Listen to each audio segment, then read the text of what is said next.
Hello and welcome to the Knowing Show. I am your host, Christine Marie, and I am so privileged today to be joined by Robert Lee. Robert, what you're doing in the real estate space in terms of education, your AI certification in terms of marketing, what you're doing with Lesix Agency has really moved the needle for so many of your clients. And today we're going to be talking about, yes, the business, but really how to live an integrated life, how to create a life that is in alignment with who we want to be, how we want to live, and all of that, crafting a life rooted in your why. And I'm just so privileged you're here. So thank you.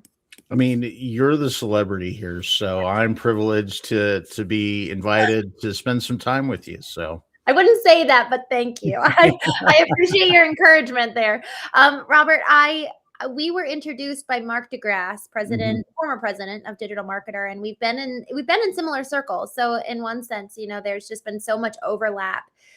We've met at numerous events and spoken on different stages together. And so, Robert, you moved through a period in your life where you had to kind of find your why. You had to find the reason for keeping you grounded. And you have a really powerful from ashes to the ashes to the rising to the beauty story. And so I'd be really grateful for you sharing, because I think actually your story in and of itself, your experience, is a model for all of us to follow of how to create a life rooted in why.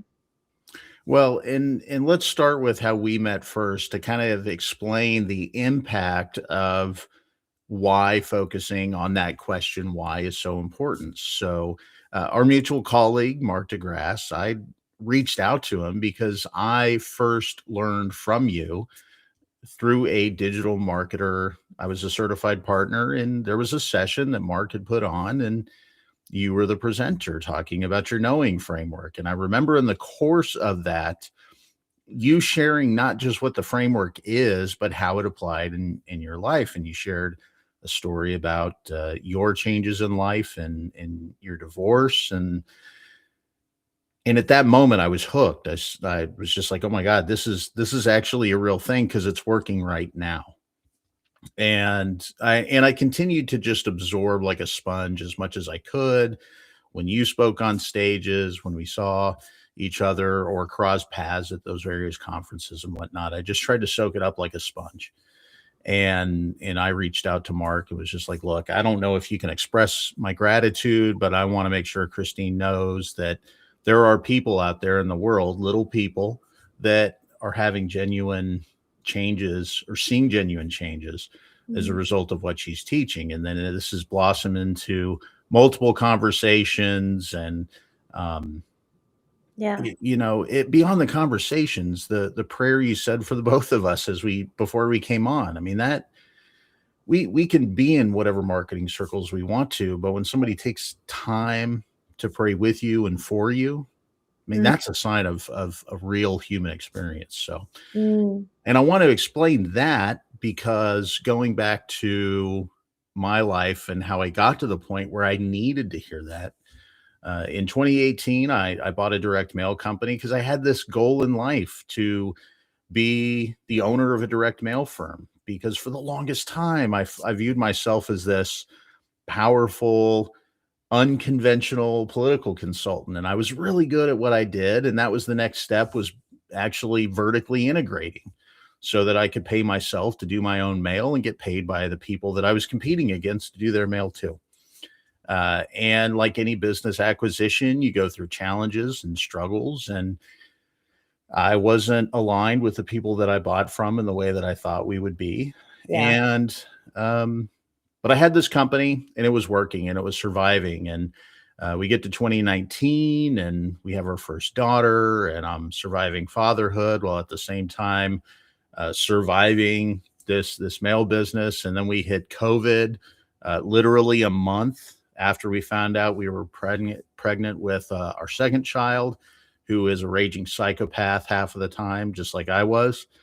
And we get through COVID, we get through shutdowns, labor shortages, material shortages, rampant inflation that makes it more expensive to work. And we survived all that. And it wasn't as if we were printing money, but we were surviving. and we were doing okay, or what I thought was okay. And then August 2022 comes along, and my wife and I had this plan to have a third child, and we were about 6-7 months into that process, and it was a boy. Like, he was our boy, he's our son. And then just one Monday, he's gone.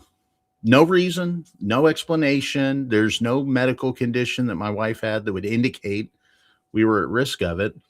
It just happens. And it's something that I know a lot of parents go through, mothers, fathers, aunts, uncles, everybody goes, not everybody, but so many more people than I expected go through that. But I can also tell you that the real struggles in the business started to appear because I had to leave the business to grieve, to be absent from one thing, to be present for another. And the business struggled. So I get back into it through the new year, get control on things. Feel like, okay, we're back to a position where we can start thriving, and put some people in place that would help the business thrive. And then February 2023 comes along, and my hero in the world, the man that I was named after, passes away in a doctor's chair, an eye doctor's chair. And he had this massive, what my wife is a healthcare professional thinks was a VFib incident, which is just impossible to come back from. It's definitely different than AFib. And then all of a sudden, just one day, my dad is gone. And it was hard to reconcile with the fact that the day before he passed, or the day before he had that incident, the last word I ever said to him was in a text message, and that word was yes, because he had just asked, hey, can you make sure to have what we need for when we come out and visit in a couple of weeks? And then at that point, all of the wheels emotionally came off, and everything. I don't know that I was consciously doing it, but I was actively destroying that business, $2 million business that couldn't survive life. And how many people go through that every year? So by the end of June, I was bankrupt, complete failure in life, or so I thought. And I come to my wife, who knows what's going on by that point, right? It's not like I was misleading her about how I was coming unglued, but she just put her arms around me and said, we're going to be okay. We just need our husband and father here. We'll be fine. Wow. And literally, I mean, that was almost exactly to the word what she said, and shut down the business, had no clear plan of what I was going to do. And then proceeded to sleep for the next month, and then figure out what was going on from there.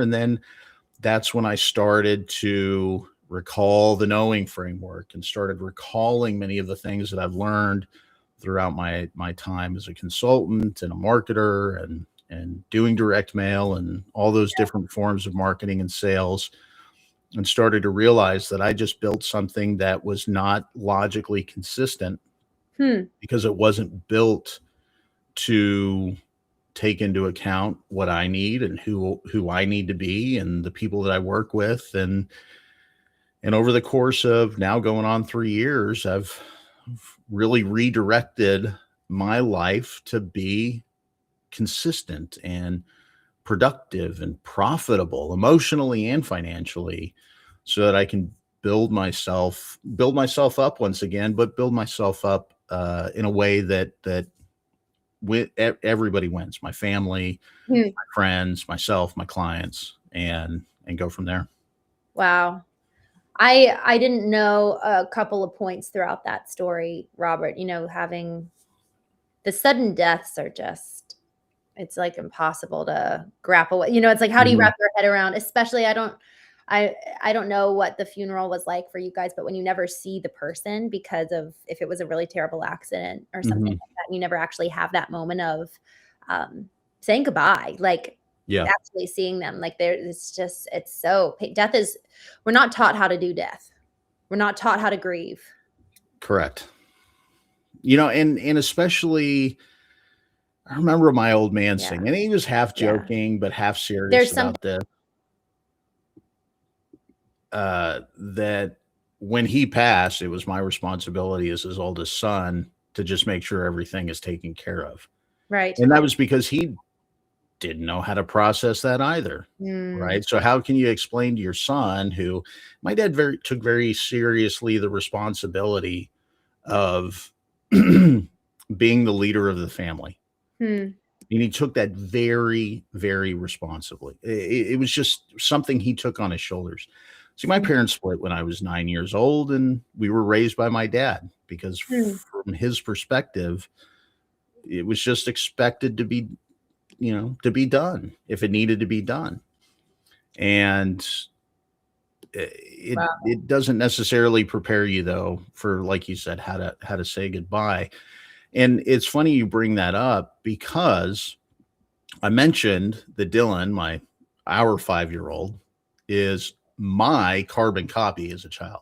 I mean, this part of the reason I had an emotional breakdown is because I'm not crazy, but I'm an emotionally expressive person. I'm an Right. extrovert by nature. And which means the way that I express my extroverted personality is very emotionally. And I have to prepare my daughter to understand how her expression of emotion will be responded to by people. Yeah. And so that I can better prepare her, because I recognized exactly what you just said. We're not prepared for those moments. Mm. And we never will be. We can't prepare our children for those moments. You can only do what you think is in the best method to prepare. So Mm. Yeah. Yeah. everything that I've gone through, everything that I've learned from you, everything that I've applied from the management philosophies that I use elements of, definitely has an influence on the way that I interact with my wife and my daughters, and how I set up my business so that I can um, not have to compromise any of that. Yes. I there's a couple of things that you said, and first, before I go forward, Jenny Mark on YouTube just said, through grief you found yourself, and that's so Mm-hmm. huge and inspiring. And so I just want to reflect that back to you, Robert. Like, your example and the story that you've just shared is, again, it's a model for us Mm-hmm. of how to craft a life rooted in our why. And so we'll get into some of the specifics in a moment, but what you said just a moment ago, you were effectively, by everything you were learning in all those years leading up to the two losses, your baby boy and then your father, at two different times, but you had done all this work throughout the years leading up to it to effectively prepare for when it's game time. Mm-hmm. I think of it like an arena. Teddy Roosevelt, in the speech Citizens in the Republic in 1912, he has this section that his speech is now known as the man in the arena, but it's a very small section in the overarching speech, all of which is incredibly worthwhile and a good read. That concept of going into the arena, your face is marred with dust, and both the failures and the triumphs, and everything in between, but that practicing arena, I guess you could say, engagement on a day-to-day basis, whether it's through learning through different frameworks, being in different mentoring groups, even teaching, sharing what you're learning.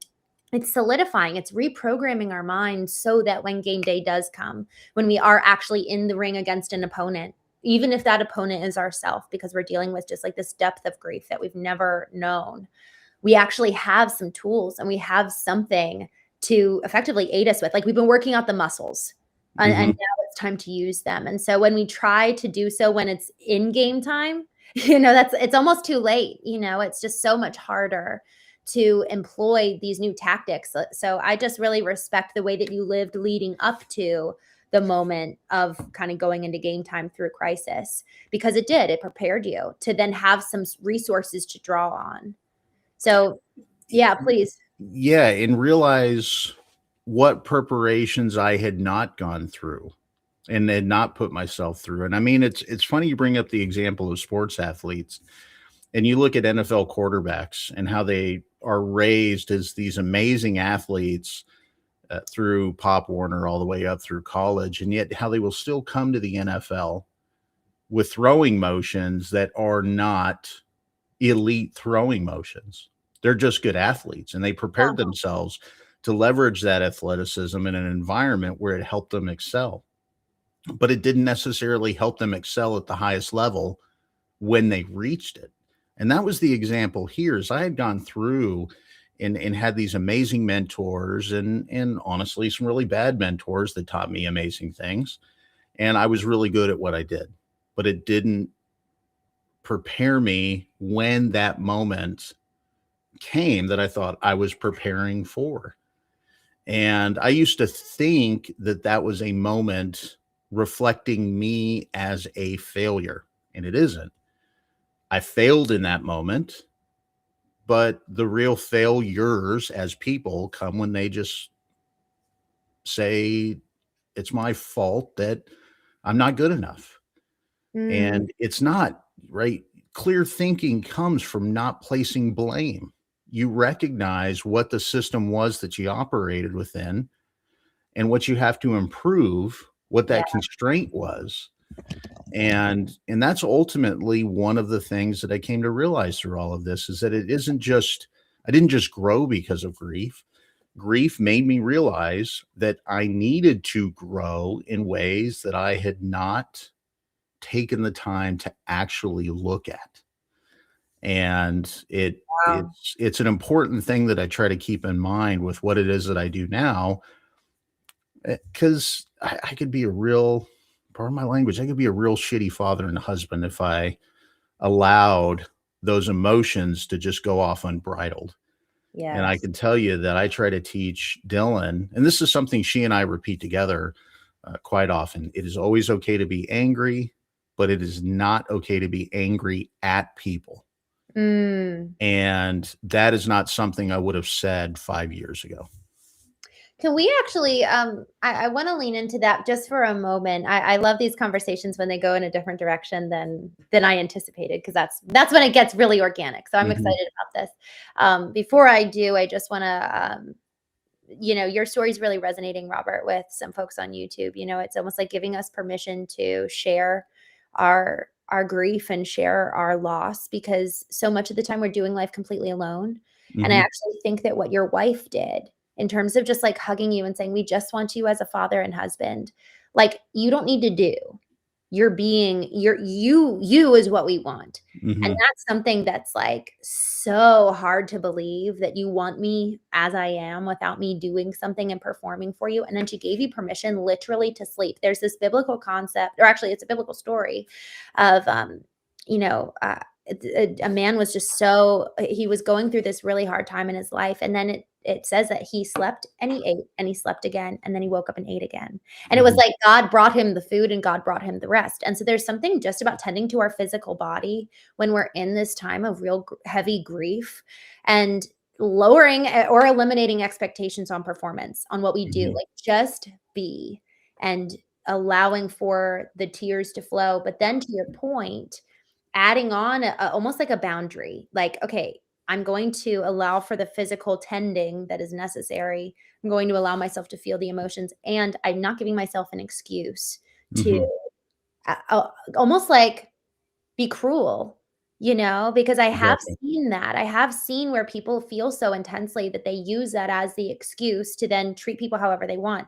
So can we talk a little bit about that? You had just said around anger, it's not okay to be angry at people. It's okay to be angry. So I'd love for you to lean into that a little bit more, if you don't mind. Well, when we say, for believers out there, are faithful, and I'm faithful, but I am not the trained believer. I've not been going to church all my life. It's really just something that I've come to understand through the process of living life. If God created us in his image, it means he is angry at times. If we're created in his image, it means he has this unbridled love and compassion for people at times. It means he laughs at stupid jokes at times. It means he teases us at times. It means he celebrates with us at times. I mean, all of these things, if we are created in his image, and it means human emotions are godly emotions, which means anger is a natural thing to have. But one of the things, again, I go back to these rules of clear thinking that I think your knowing framework is certainly a reflection of this. We can't blame people. That doesn't make us think clearly about our challenges or road, bumps in the road, or whatever term you want to use for it, or opportunities or successes, right? We have to look at the system around us. And so therefore we have to understand it is a wonderful thing to be angry. It is a wonderful thing to feel frustration. But when you start blaming people for it, you start to cut yourself off to understanding what that anger means. And for a 5-year-old who's an emotionally driven person like her father, it's important to help her understand that now, because I can tell you, I didn't have that preparation when I was 5. And that's not blaming anybody for it. It just meant Right. the environment I was in was it was the 80s, man. Right. Mhm. I mean, it's not exactly like we had this millennial understanding of emotions at that time. It was boomers and Gen Xers teaching us how to survive the world.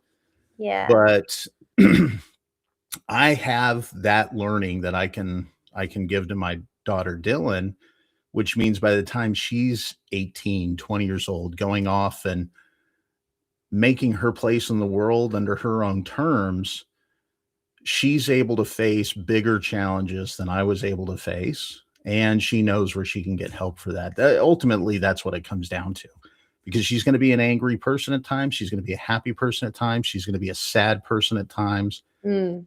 And if it's one thing your framework taught me, giving her the ability to express that will invite people in to share those moments with her by sharing their moments Mm. with her. That's And so well said. we're seeing that now based on the comments you're relaying back, Right. right? That Right. people are feeling like they can enjoy themselves in this conversation with us, and then hopefully have similar conversations with other people around them. Yeah. Yeah. It's almost actually, my friend said this. He was like, go first. Go Mm-hmm. first and share what it is that has been on your heart, that has been hard, that has been good. That's something that's interesting when you actually get there's something about, the moments of being in grief going first, but then also the moments of being in joy and allowing for the authentic, like, I'm actually feeling authentically really joyful today. Mm-hmm. And I'm also in a season of pain. And there is something I'd love to hear your thoughts on this aspect, when it comes to crafting a life and creating a life, because once everything's falling apart, it's like, okay, well, what do I want? I'm not on the other side. I'm actually still in the ashes, and yet I'm experiencing joy. I found for myself that there was actually this hard, dichotomy, sort of, but also it almost felt like a betrayal to the pain to experience joy. And so I'd love to hear your thoughts on really giving yourself permission to experience the ebbs and flows during a time of grief, where you could laugh and find freedom in that laughter and not feel like you're betraying your father or your son, both of whom you've lost, or Mm-hmm. yourself. Because I actually think that by way of going first and sharing what's hard, you're actually welcoming care in a really beautiful way that we need. And yet sometimes it's actually lonely in joy, because if someone else is having a hard time, like, how do you personally navigate that expression of emotion in a time of pain? Well, first off, coming from Bob Lee, my father, it was very easy for him to crack a joke at moments that seemed pretty difficult. So Oh, at I least I love had a good example of it. Yes. Uh, and part of it is just I just think by my personality type, quick wit, one liners. I am a firm believer that the Myers Briggs type indicators are very good descriptors of who we are and the way we process information and express it. I'm an ENTP, it's a debater type personality, which means I just kind of lean into the fact that it's just my personality type, right? So, again, when you understand that you don't blame people, that includes yourself. And so I tried not to blame myself and remind myself not to take the blame for the way that I felt. And I don't know that it was as clearly expressed back in 2022 and 23, as I just expressed it now. But that was part of it. It also helped that I have a wife that said, it's important that you are you. Yeah. I married this crazy person. I somehow we met on match.com, right? So it's not like we had been friends for years. We met for coffee after sending a few messages online. And I also go back to that because I asked her what was about my profile that made you hit the like button. And she said, I don't know. You just said something funny. You just seemed kind of weird. I was like, okay, lean into it, right? I'll take it.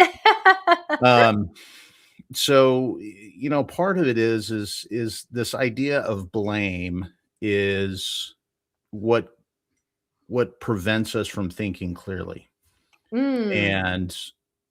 And it goes back to there's a book that I read religiously, right? It's part of my kind of library of 6 books that I visit on a regular basis. And it's called The Choice. It was written by the developer of the theory of constraints, Dr. Eliyahu Goldratt. And it was basically a conversation between him and his daughter. And his daughter was a organizational psychologist, or is, and she basically took these conversations and established these principles for clarity and thought. And the idea that we blame ourselves, that we blame other people, that we blame circumstances, just completely delegitimizes what we're capable of as human beings, right? We assume people Wow. are incapable of thinking clearly. We assume people are stupid, or we assume people are bad. We have to begin with the assumption that we're good. Otherwise, we're not really living up to the human emotions that we were gifted, that are created in God's image. Because what does he assume? He assumes he created good people. Yes, they make mistakes. But the lesson here for all of us is that grace is a reflection that you could be an amazing person, as imperfect as you are. And just how simple is that to think that way, right? Again, I'm not saying that when all of that happened in my life, that I was thinking as clearly as I am now. But I can tell you, it's just so much simpler to approach life and business relationships when we just don't blame one another. It makes it simple. It makes it clear. It makes it easy for us to ask questions that are insightful, Yes. to obtain information that is treated as an investigation and not an inquisition. I mean, there's just so many ways that life simplifies when we think clearly, and Yeah. that includes the grieving process, right? It's just accepting that it's a real part of life. I really appreciate, actually, before I continue, Axel Simon joined us on LinkedIn, and he was saying he enjoyed your talk and he has to go. But Simon, or Axel, we love you. Thank you for joining. Yes, we do. Very much so.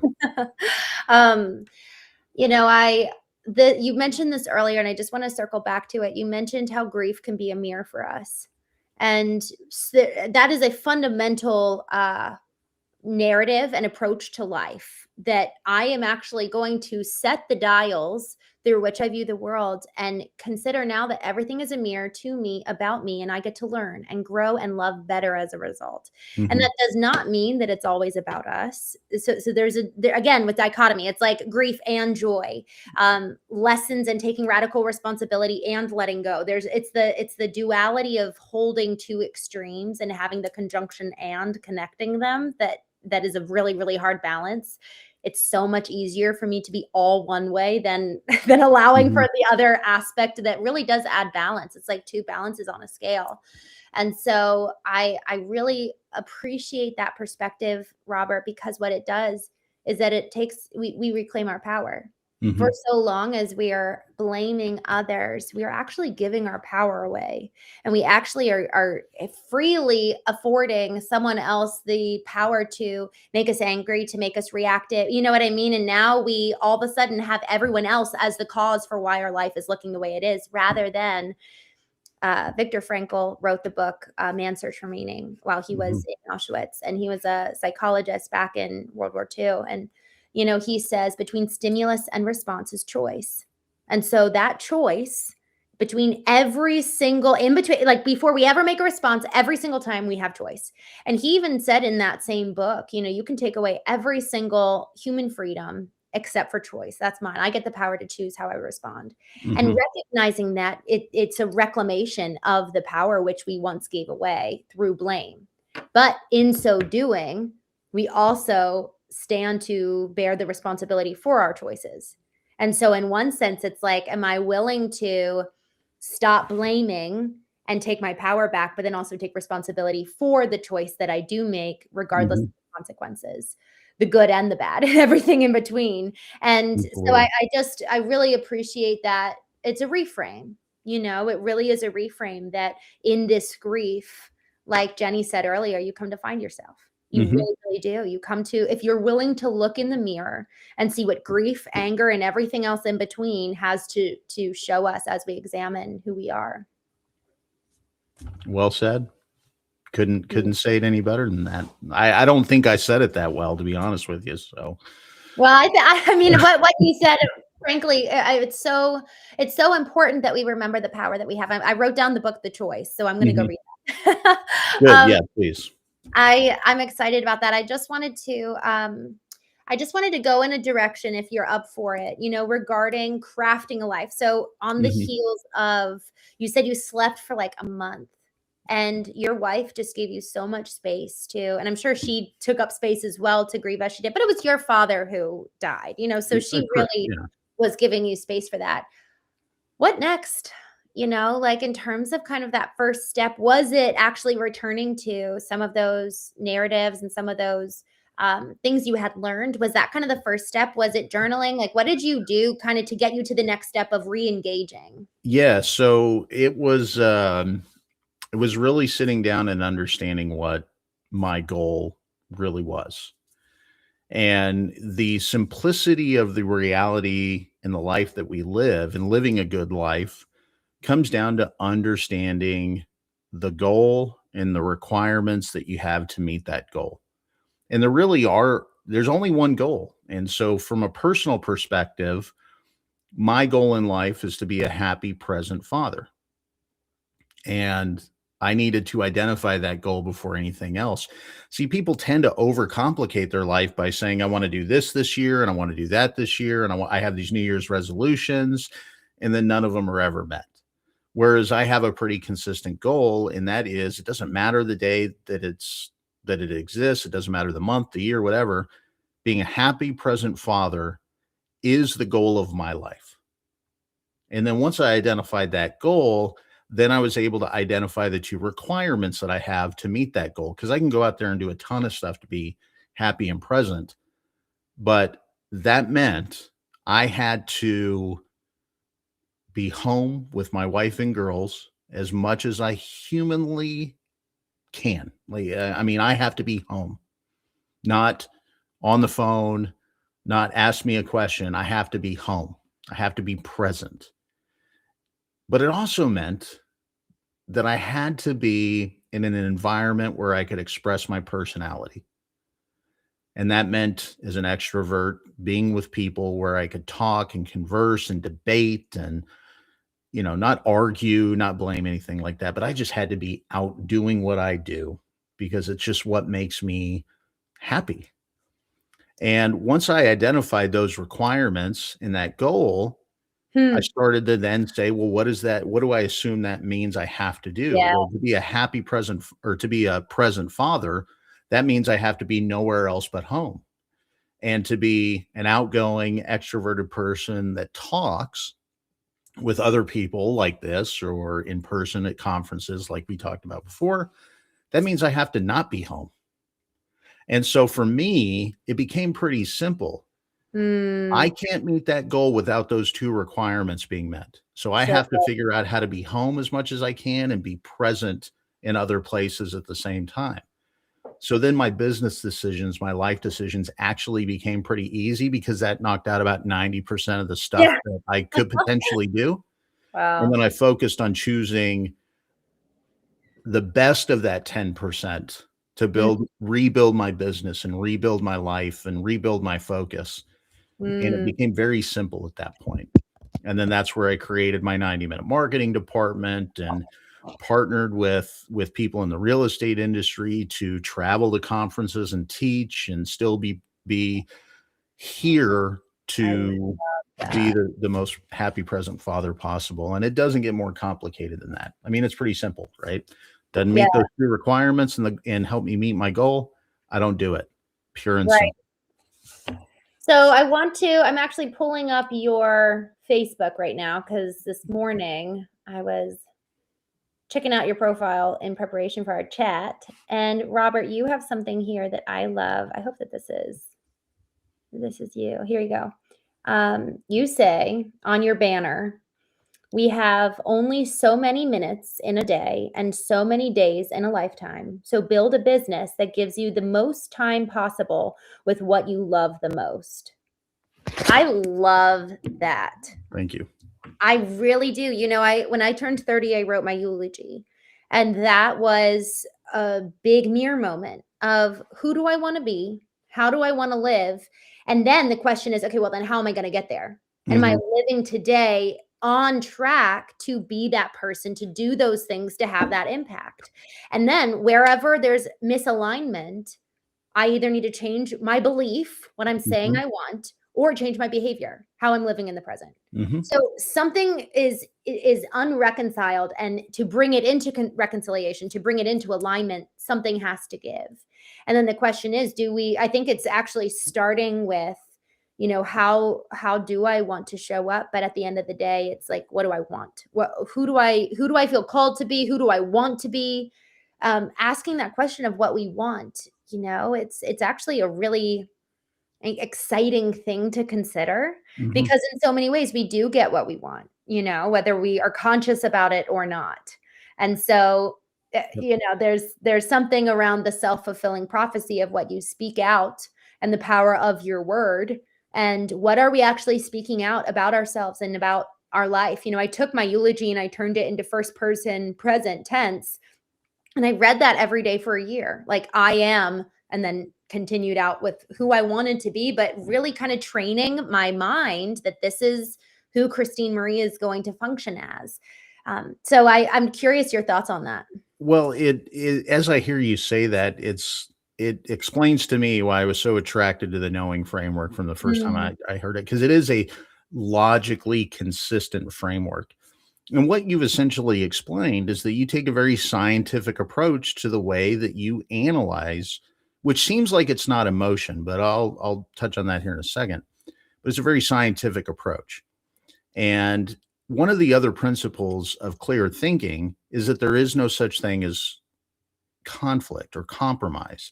You see, hmm, oftentimes what we try to do is split the difference, figure out how we can each have a little bit of what it is that we want, rather than questioning the assumptions of what we're demanding to understand why that conflict exists. Because there is no solution that works between more than one person if it's built off compromise that doesn't question those assumptions. And that's true for how it is that we compromise with ourselves. We have to question the assumptions of we are making about what we want, why we want it. That question of why, right? To go back to the title of this session, you craft a life rooted in why. Ask yourself why we do what we do, why we assume what we assume. For my real estate clients, I point it to them this way: if you have 2 surveyors that go out there and measure the property line and they come up with a different answer, you don't split the difference. You don't sit there and say, well, that marker's over there and that marker's over there, so we're just going to draw the property line. No, it's a legal description of a property. You have to figure out why one of those measurements were off. And so when we go back to the requirements that we have to meet our goal, we have to question the assumptions of why we have that necessary requirement, why there's a conflict with the other necessary requirement, why we assume we can't do something to resolve that dissonance. it's a very scientific approach. Your knowing framework is a very scientific approach to writing that eulogy or being a happy present father, whatever it is. Mhm. So You have to analyze, like, that's the hard work. It's good. very simple, but it is so hard, and we seem to excuse for ourselves and other people. You want to do things that are easy, but end up being extremely complex, which just makes them harder in the end, rather than just saying, you want to be an elite athlete, to go back to that analogy, do the simple things, practice them over and over and over again, but don't vary from the Mm, simplicity. Put in the hard work to ask yourself those questions. And mm, ultimately, we're going to understand why we get angry, what we get angry at, what we get happy with, why we consider people our friends, why we consider people our enemies, and why might it not be a good idea to consider people enemies? They're just not friends, or whatever it might be, right? yeah. All of this is just rooted in this concept of clarity. Hmm. And again, to go back to your knowing framework and why it was so influential on me, it provided clarity at a moment where I had no clarity about what the hell was going on in my life or Yeah. why I had gotten to that point. Yeah. It was the first step, and it was very consistent with what it is that I've built to now. And Mm. it just doesn't get more complicated than that. I love that you said what got me here to this point, like that's where, to your point, it's simple. Like, how did you get here? So who were you? What was that whole process like? How were you raised? What was the past? How does Mhm, the past show up in the present? But it takes time. It mhm. takes time. It takes the work to go and analyze. What's your history? What is the through lines in your life, and how do they manifest today in the present? So I would, if you don't mind, Robert, I'd love to hear your take on the knowing framework, if you're willing, um, just to kind of share to people what is that. So, if for me, I have called it an emotional flywheel. Mm, And I mentioned I would come back to this, and this is, I think, the appropriate place to say it. But our decision making is influenced by our intuition. We intuitively make decisions about what is good and what is bad, but that intuition is influenced by our emotions. So our decision making has a logical process from being expressed here, but coming from here. hmm, And those experiences we have in our life influence our emotion, which then influences our experience. So, from my perspective, the knowing framework is the flywheel that mm, continually allows us to build better to intuition, emotional intuition. And so it takes a lot of energy to start the flywheel because it's heavy. I mean, emotions are heavy things, right. Mm, which means when you start with that first step of saying what you need and the experience that brought you to what you need and what you do as a result of that, it gives somebody the permission to say the same thing, what they mm, need and why they need it and what they experienced, which then gives each of us an opportunity to relate that experience to our experience, which builds a deeper emotional bond because we understand the why of somebody's decision making. yes. And it, like a flywheel, takes a lot of energy at first, but once it gets spinning, Mm, man, it keeps that engine running. And it spins faster and faster with less and less energy. And again, it's very logical. It just makes intuitive sense mm, the way that you explained it. So again, authenticity, resonance, uh, empathy, yeah. and feeling, right? Those four stages that are not really stages because it's not a linear Mhm. path. So Yeah, so good. So good, and to your point, and, pulling on the experience thread, what have you lived?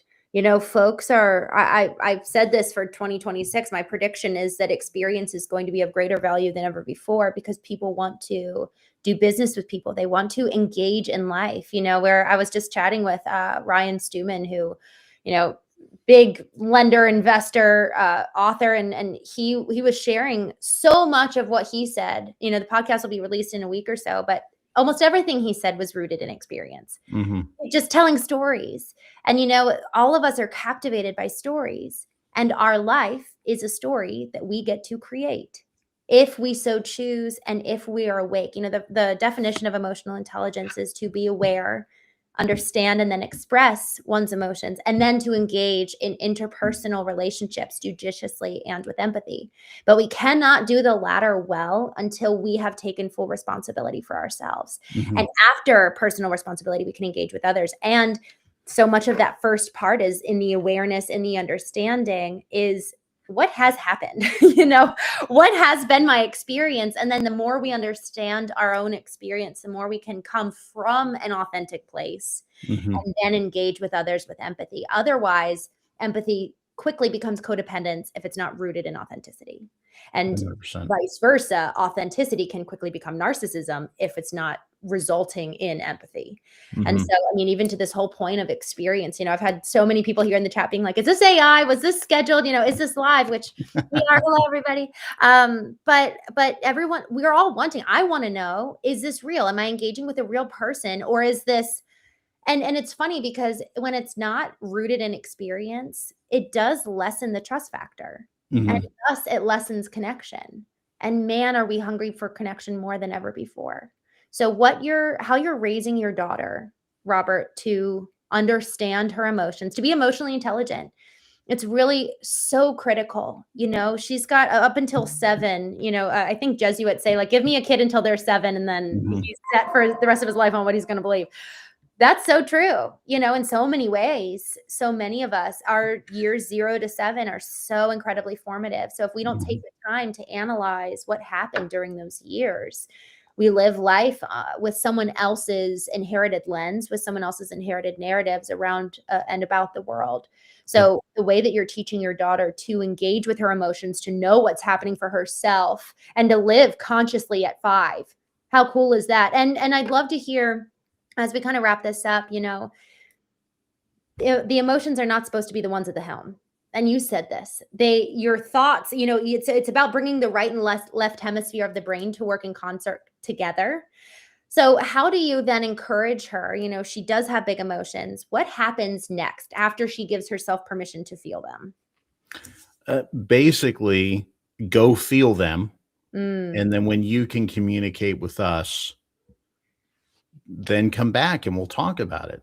Right. I love because that. It doesn't matter that you're 5. I need to know why the hell you're acting like a fool. Yeah, I just do. She's an absolute nutcase. And it's funny you bring up AI, because part of the lesson of the AI that I give all of these real estate agents that we work with when we're teaching CE classes or we're doing consulting sessions is you can't use AI as a technology. It's just a tool to augment your human experience with other people. And the way that I express that is I can't go to my daughter and look at her and prompt her to act rationally. I can't look at her and say, I want you to imagine that you're a trained psychoanalyst that's in your mid-30s and has 15 years of professional experience in the industry. I have to look at her and say, what the fuck is wrong with you right now? And that's what she responds to. Yeah. Right? But I have to be, but that's what humans respond to. I don't want to say her, because we also have her sister, who is very much like my wife. I mean, there is emotional needs there as well. There is emotional expression with her as well. She's just night and day different from her sister. Her sister's like me, a little bit of a nutcase outwardly, but when she gets through it, she moves on to the next feeling. Whereas my wife, who is Cuban, right? So comes from that Cuban background and has a father who was raised as an expat, a Cuban expat, right? They're very emotionally stoic outwards, but they're a raging tempest on the inside. And there has to be moments where they express that as well. So we do the same thing for both of our girls. Understand be in your feelings.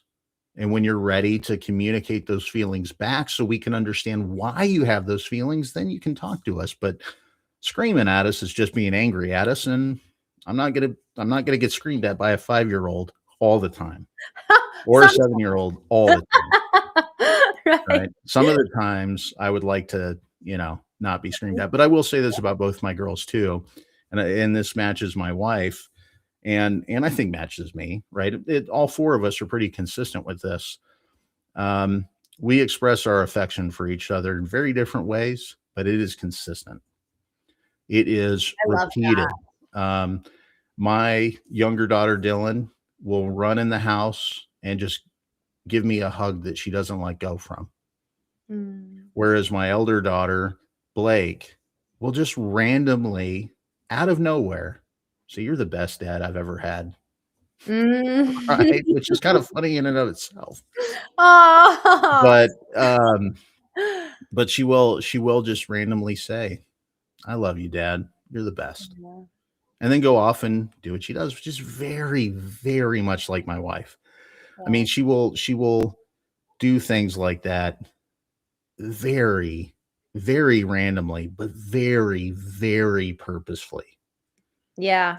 And we just let each other be in our feels and the way we are. And I think we appreciate that about one another. And that's what makes a really kick-ass family that raises their girls to go out and be really kick-ass people in their own right. I love that. Robert, I'm so grateful. I'm so grateful for you being here. Someone asked here in the chat, where are you guys from? Robert, do you live in Georgia, Atlanta? Yeah. So my wife was born and raised here. My girls are born and raised here. I'm probably one of the 17 people that grew up in the state of Wyoming and actually can communicate what that's like. But I grew up in Cheyenne, Wyoming. So okay, nice. There are two types of people in Cheyenne. There are ranchers and then everybody else. And we were part of the everybody else that my grandparents were bar owners. My old man was the best damn car salesman in the world. And so there's an explanation as to why I'm a crazy person, because I come from crazy people. So. I think everyone here has enjoyed the conversation, with a few outliers, but their choice to stick around if they didn't like it. Sun Moon says he's from Toronto, Canada, the 51st state. I love it. I will never support Canada because their hockey team stands in front of our hockey team during the Winter Olympics. And I think there'd be a pretty good fight that I get my ass kicked in if I tried to tell a Canadian that you're now part of the U.S. hockey team. So. That's such a good point. Oh my gosh. I mean, I'm a big dude, but I ain't built like a hockey player, and I ain't about to get my ass kicked by one. So I know. I'm like, let me stay out of that. Oh my gosh. Someone here said, the Dread Pirate. Oh, Rob. Oh, good to see you again. He said we need to normalize that more, more of these younger generations do regarding emotions. I think that's what you're talking about. It's so important, and emotions with boundaries. Like the way that you've done this with your girls is really important, because I think I've seen it too much on the other side, where it's whatever you want and there's no boundaries. And frankly, children and all of us thrive within confines of structure that, the feeling of autonomy is so important for development neurologically, but also knowing that the whole family and the mood of the whole family doesn't revolve around you. That's so destabilizing that a 5-year-old could hijack the entire family dinner and hijack the entire family vacation. And it's like, don't worry, you don't have that much power, but we want to hear from you. We love you.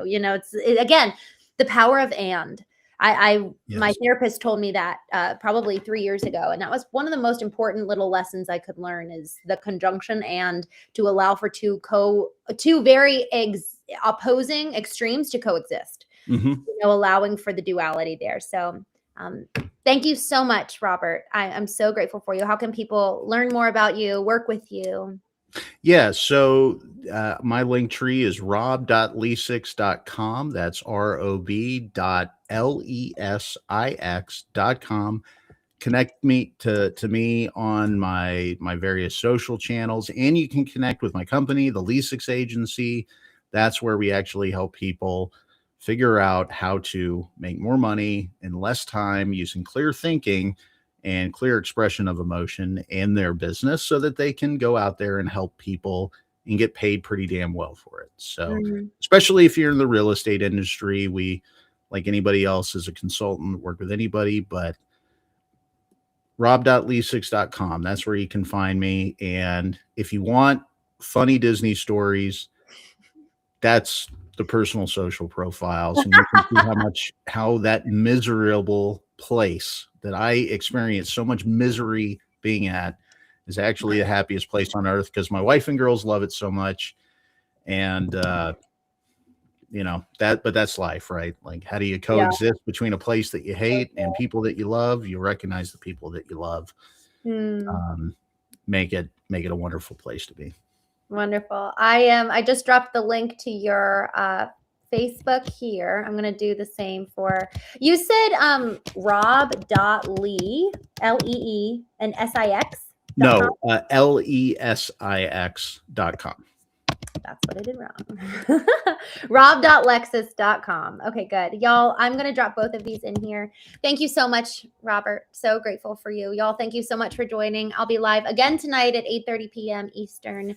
And with that, thank you all so much for joining The Knowing Show. And I will see you later today. Have a great day until then. And thank you, Christine. I love being the center of attention. So thanks for making me the center of people's attention for an hour. It's been a privilege. Thank you. It's been such a privilege. Thank you. Thank you for the work that you've done to have so much to share. So appreciate you.